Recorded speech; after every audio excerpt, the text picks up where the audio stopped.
प्यार नहीं करी है भाई रे कोनो चौरी से, पल भर में चल जाए तो दिल तोड़ी के।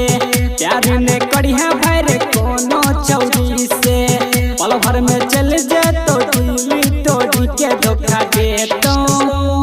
देतो उ अपना बनाई के, चल देतो उ पगला बनाई के,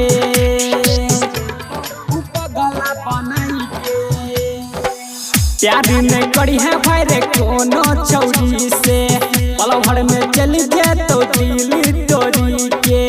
प्यार नहीं करी है भाई रे कोनो चौरी से, पल भर में चल जाए तो दिल तोड़ी के। धोखा देतो उ अपना बनाई के, चल देतो उ पगला बनाई के। मैथिली रिकॉर्डिंग स्टूडियो खुटौना बाजार।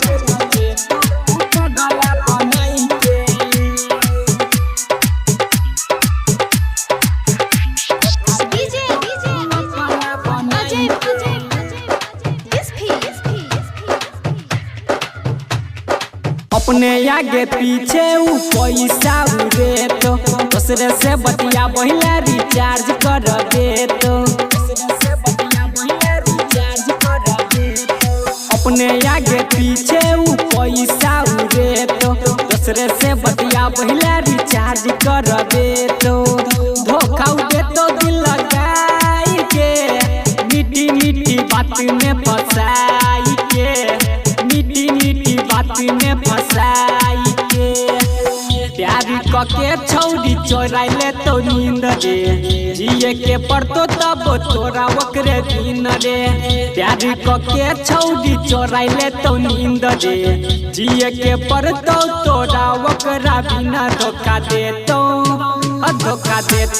उ अपना बनाई के, चल देतो उ पगला बनाई के।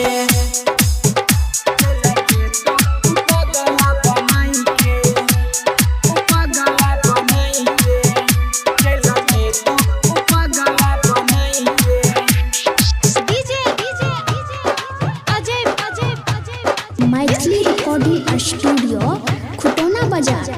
मन नहीं जे बात है तो बहुते परेशानी, छोड़िए के याद में झड़ तो जवानी। मन नहीं जे बात है तो बहुते परेशानी, छोड़िए के याद में झड़ तो जवानी।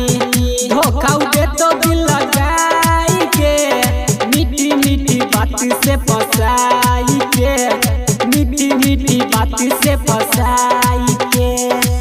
अखिलेश परवीन के भाई रे रहिया तू संग में, बदलने जइहा कोनो छोरिया के रंग में। अखिलेश परवीन के भाई रे रहिया तू संग में, बदलने जइहा कोनो छोरिया के रंग में। राइटर बीकेसी कहो समझाई के, चल देतो उ पगला